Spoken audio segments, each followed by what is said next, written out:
Nice to see you again, Traveler and Paimon. Oh, we're not interrupting anything, are we? Not at all. I wasn't in the middle of an interview or anything. I was just asking Miss Kuching about purchasing a kite. A kite? Are you buying some regional specialties to bring back to Fontaine?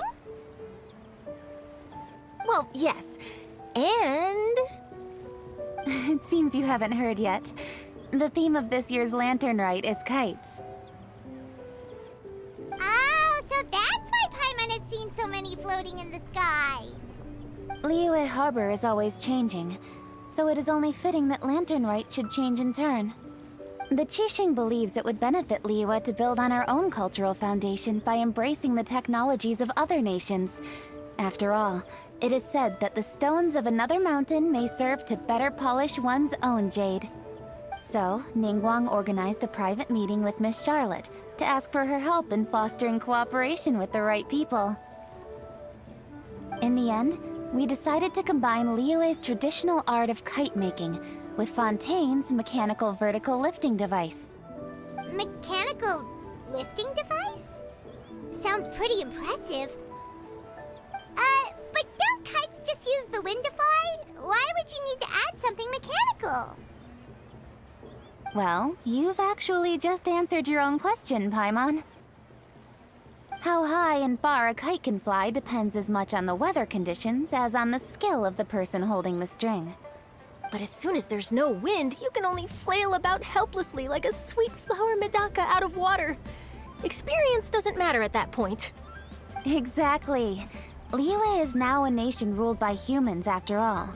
It's about time we had the power to make a kite fly, don't you think?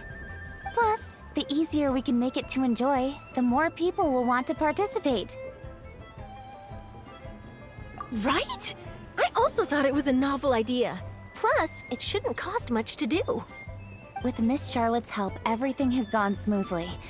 Our new mechanical kites are already available to purchase from a stall in the harbor. We're having trouble keeping up with demand. We also gave quite a bit of thought to the price. We didn't want it to be too much more expensive than a traditional kite. Cool! Turns out you two and Ningguang like playing with toys just as much as Paimon! Toys? They're not exactly toys. You see, Miss Kuching, that does seem to be everyone's first reaction. Although kites are one of our most time-honored cultural relics, outside of their use in certain ceremonies, I suppose they're considered playthings more than anything now. But to me, there's so much more than that. Think for a second about how remarkable it is that a flimsy paper kite attached to a string has the capacity to touch the sky. It is this light piece of paper that also carries the weight of Liyue's cultural traditions. There's an old poem that goes, "O kite born of paper, flying true in sound, a lone traveler wanders, just waiting to be found." In the past, poets from Liyue used kites to symbolize a feeling of longing, or evoke the peacefulness of idyllic rural scenery. If the people of today can derive enjoyment from this activity, they will not only be more likely to better appreciate the tradition, but also to pass it down to the people of tomorrow. That's the Kuching we know, always thinking 5 steps ahead of anyone else. Well said, Miss Kuching. I've learned quite a bit myself. As long as you're willing to listen, I'm happy to share. I also know quite a lot about the various folk traditions related to kites.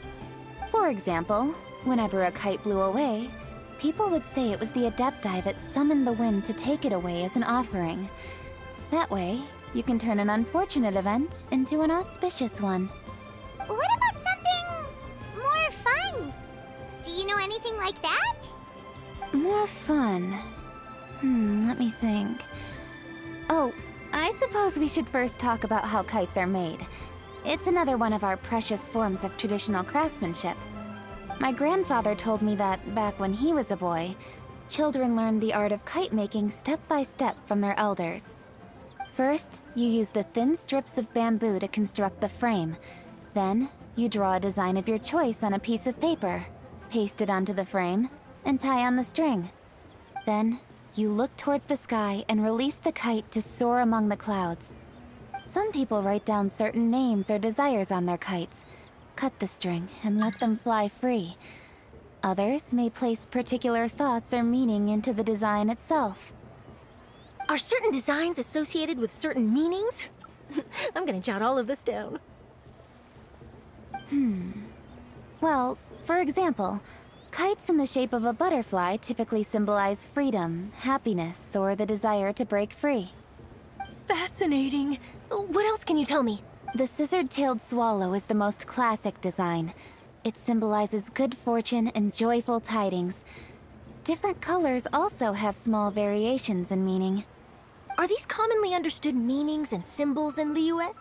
Kind of like the language of flowers in Fontaine. I believe so. Most have probably heard something about it from their elders at some point. If you're interested, Miss Charlotte, I have several books on the topic that I could lend you. They could be a useful reference. That would be a huge help! Great! Looks like I've got the outline for quite the article on my hands. Perfect! We're gonna take a look around. Then I'll show Miss Charlotte to my home for a little while. I almost forgot. The Ministry of Civil Affairs is hosting a kite flying contest on the night of Lantern Rite. If you're interested, you're more than welcome to bring a kite and participate. The rules are simple. Whoever flies their kite the highest and furthest within the time limit will receive a special honor along with a secret prize. I've already prepared more than enough empty film for the event. I can see the spectacle already. Oh, Paimon was on board the moment you said secret prize. Then I'll look forward to seeing your performance. You bet! See you then!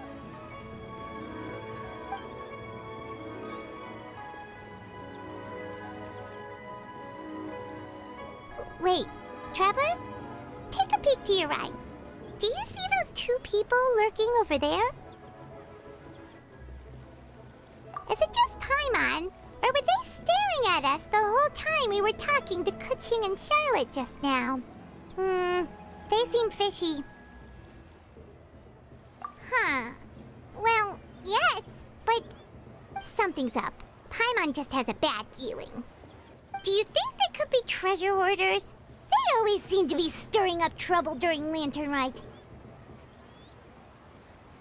Oh, Paimon's sick of waiting around for something bad to happen. We should strike first, you know.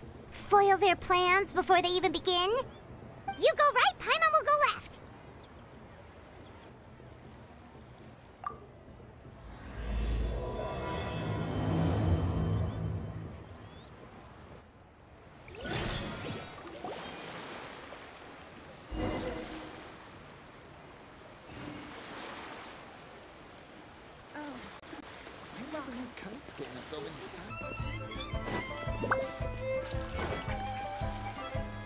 Oh!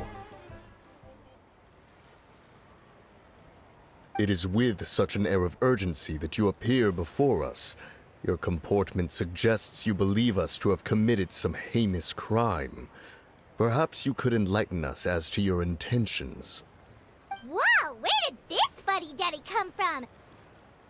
You should be the one doing the enlightening, buddy. Don't think we didn't notice you eavesdropping. One look and we could tell you were up to no good. Tell us everything, starting with your name! One bears no secrets before two such as yourselves.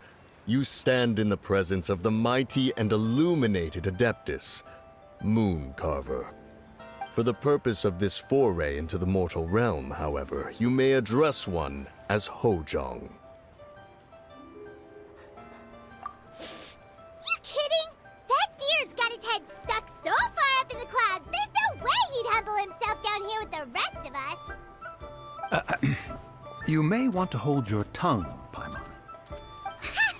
Don't think that Paimon is gonna believe you just because you know her name. Let Paimon guess. You're supposed to be Mountain Shaper, right? Indeed. Mooncarver and myself have descended upon the mortal realm for a visit. The two of you may call me Jiahu. Huh. Looks like you did your research. But in our experience, the harder you try to lead us on, the more likely it is that we've got a big fish on our hands. We'll go straight to the Millelith and have you arrested for impersonating a Adepti! Preposterous. Utterly preposterous! Right! Tell us something that only an Adeptus would know. And it better not be some common knowledge that any person on the street could tell you. You may recall that in order to preserve the tranquility of one's mountain, one planted karst crawlers around Mount Hulao. In fact, the seeds are one of Streetward Rambler's cultivars. Among all the Adepti, her horticultural skill is preeminent. The plant neither wilts nor withers, and its practical use is undeniable. Yet it does require quite the upkeep. After a while, one tires of the effort. Thus, one had no choice but to foray into town to inquire from Streetward Rambler a gentler and more easily managed variety. On your way, you were accosted by a group of youths, and without revealing your true form, were unable to extricate yourself of their presence. If one's memory serves, Streetward Rambler had to personally come to your rescue. How did you come into possession of such knowledge? The young lass, Yao Yao, keeps no secrets from Cloud Retainer. Alas, one can only let bygones be bygones. That might have been more detail than we needed. Seems like you two are the real deal, and Paimon sorry for suspecting you. But, for beings as forgiving as yourselves, this is just water under the bridge, right? You indeed have an agile mind. Cloud Retainer was not mistaken in her high estimation of you. Paimon's still curious about something. It's just... Paimon can understand why Mountain Shaper is here, but why did you decide to come to the city, Mooncarver? It's not really your thing, is it?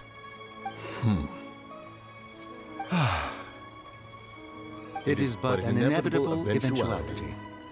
Long have the mountains remained strangely idle since Cloud Retainer's move to Liyue Harbor. With Lantern Rite near at hand, one would expect Cloud Retainer to provide us with an account of the festivities in advance. Yet to this day, she has failed to appear. Cloud Retainer is hardly the forgetful sort. One must never rest idle in the face of that which demands action. And since our acquaintances dwell in Liyue Harbor, we had to travel here in human form to avail ourselves of their aid, Cloud Retainers in this case. But a moment ago, one heard you speak of a mechanical kite of sorts. It appears the essence of the situation has hitherto revealed itself. Now it is time for one to retire back to one's abode. Huh. So, you're not looking for Cloud Retainer anymore? Perhaps there are aspects of Cloud Retainer's temperament that remain opaque to young Paimon. Given one's understanding, one can only imagine the anger that now consumes her. Cloud Retainer is of a proud and arrogant disposition. She holds the belief that her skill in mechanics surpasses that of all others. One can be quite certain it is hardly with an open mind that she regards the arrival of this new technology. One surmises that she has shut herself away, refused all company, and buried herself in the study of her own creations. To call on her would only invite her rebuke. However, if you do happen to cross paths with her over the next few days, do pass along one's regards. Sure! Leave it to us! Have a safe trip back, enjoy the scenery, and happy Lantern Rite! Thank you for your kind words. We shall now depart. We got all worked up for nothing, huh? All that trouble and it turned out to be people we knew all along! Well, it's still pretty early. Let's head over and check out the kite stalls. Paimon wants to see what kinds of kites we can buy to use in the competition. The bigger and prettier, the better!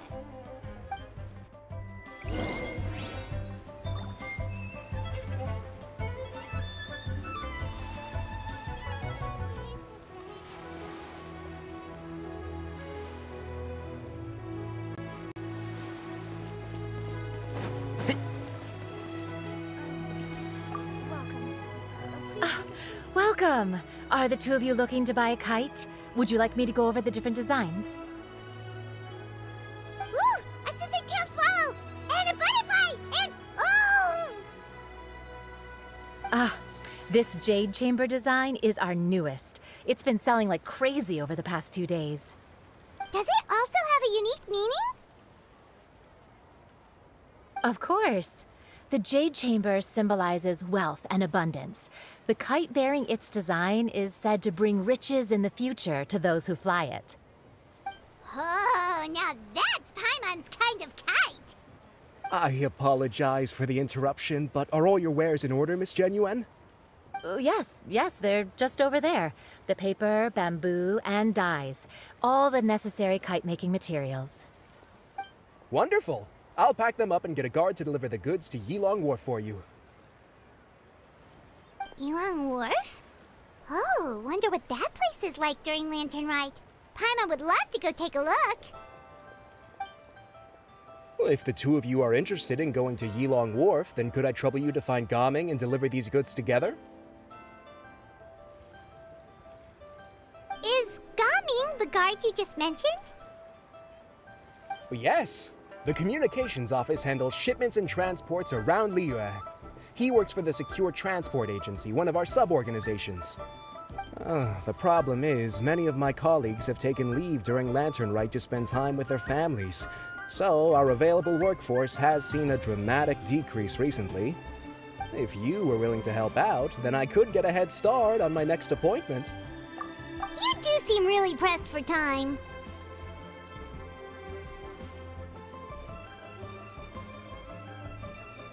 Oh, wonderful! You will, of course, be compensated for your efforts. Now, at this time of day, Gaming should be somewhere in the vicinity. Just follow the main road until you see the head of a Wushu dance costume. Should be on your right. Be sure to come back if you'd like to buy a kite. I'll even give you a discount.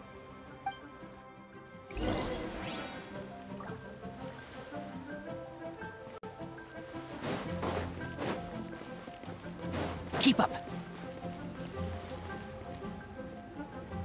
Wait, I thought we had an agreement. Loser buys dim sum tomorrow?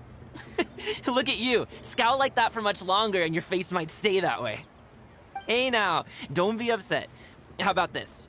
You extend the invitation, and I'll pay. No way, Gaming. You're always the one picking up the tab. I'm not trying to be a sore loser. I just didn't expect you to come from behind to win like that. That was nothing. All in a day's work, friend. Perfect! Gaming is here! Sorry to interrupt, Gaming. We just spoke to a guy from the communications office who needs you to deliver some goods to Yilong Wharf. Oh, it must have been Longzhou. Looks like I've got work. Gotta go. Sure, go do your thing. Let's have a rematch when you get back. I won't let you win so easily next time. Alrighty, you can hand the goods over to me. Must have been heavy hauling them all this way. Let me take them off your hands. It wasn't that bad. It's just some kite-making materials. Plus, we didn't have to walk very far. Kite-making materials. I see. I'm glad it wasn't too much trouble, Paimon. Still, I owe you one. Ah, and you must be the traveler. It's nice to meet you. Thanks for your help. Huh? You know us? There probably aren't many in Liyue who don't. I've heard quite a bit about you two. You're quite well known around these parts. Oh, and please excuse Longzhou if he forgot to thank you. Take my thanks in his place. He's a good guy. He's just been super busy lately, running around from place to place. Don't be too hard on him, yeah? So, you here for Lantern Rite? Yep. It's always so lively this time of year.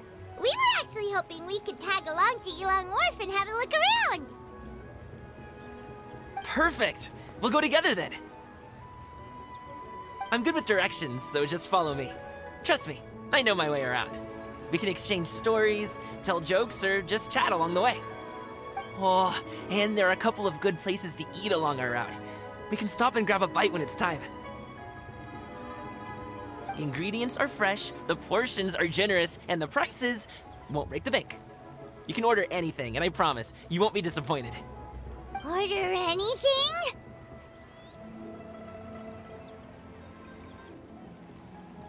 Hey, did you really have to call Paimon out like that in front of our new friend? Don't worry, I understand. I joke around like that with my friends, too. It just shows how close you are. Do you need to pack anything up before we hit the road? I can wait. Nope, our things are always packed and ready. We're pretty much travel experts at this point. Oh, that's right. Then let's get going. If we run into any trouble, you can count on me to protect you. I am a guard, after all.